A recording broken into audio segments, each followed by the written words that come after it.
Hello everyone, welcome back to the Gospel of John in 5 minutes, day 18.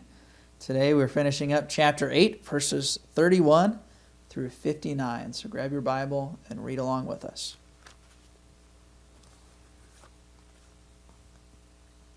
Jesus then said to the Jews who had believed in him, "If you continue in my word, you are truly my disciples, and you will know the truth, and the truth will make you free." They answered him, "We are descendants of Abraham, and have never been in bondage to anyone.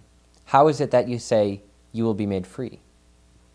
Jesus said to them, "Truly, truly, I say to you, everyone who commits sin is a slave to sin. The slave does not continue in the house forever. The Son continues forever. So if the Son makes you free, you will be free indeed.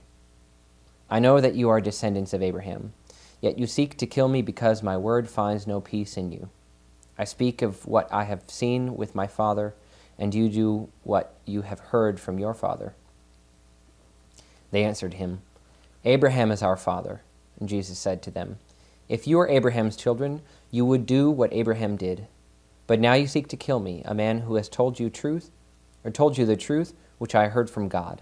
This is not what Abraham did. You do what your father did."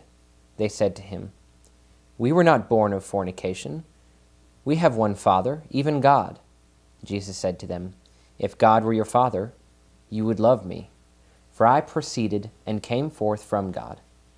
I came not of my own accord, but he sent me. Why do you not understand what I say? It is because you cannot bear to hear my word. You are of your father, the devil, and your will is to do your father's desire. He was a murderer from the beginning, and has nothing to do with the truth, because there is no truth in him. When he lies, he speaks according to his own nature, for he is a liar and the father of lies. But because I tell you the truth, you do not believe me.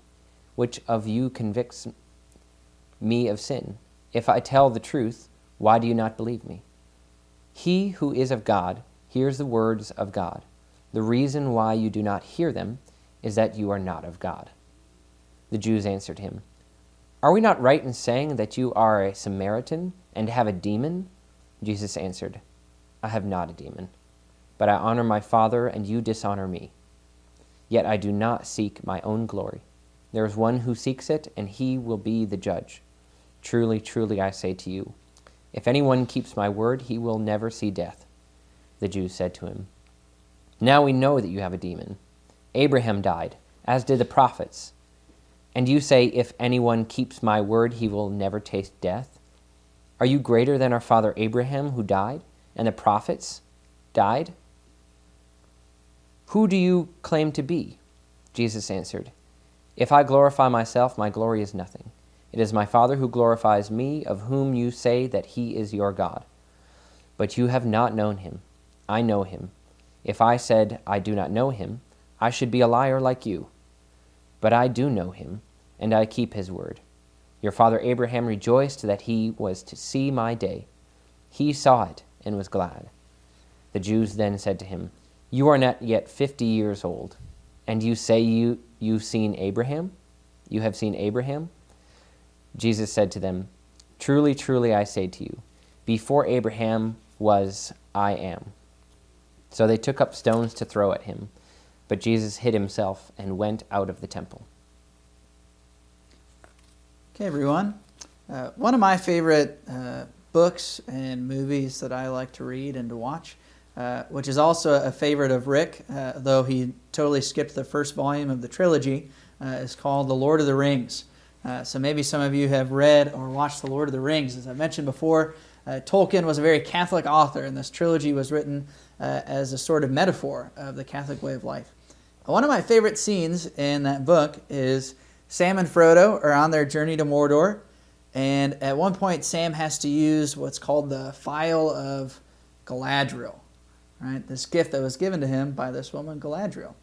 And as he whips out the vial, he realizes that all of the stories that he was told as a child about the history of Middle-earth, that he is literally a continuing chapter in that same story. The stories he heard as a boy about this phial He is now the character in the story. It's not as if his is a different book, but rather the same continuous story.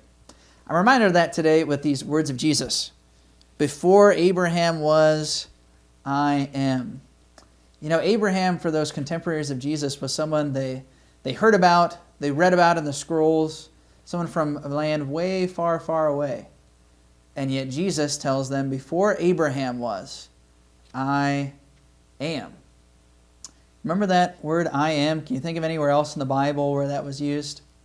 First of all, it's used 6 other times in the Gospel of John. Jesus says, I am the light of the world. I am the fount of living water. I am the bread that comes down from heaven. 7 times he says, I am. And it's all a reference back to a very famous story in the book of Exodus. Moses and the burning bush. Moses asked the Lord, I go before Pharaoh, and they ask me which God I serve. Who should I say? And God says, I am. I am who I am. Jesus here, in this scene from chapter 8, in the midst of all these Jews familiar with the stories of old of Abraham, Jesus says, before Abraham was, I am. I am the God who spoke to Abraham. I am the God who revealed myself in the burning bush.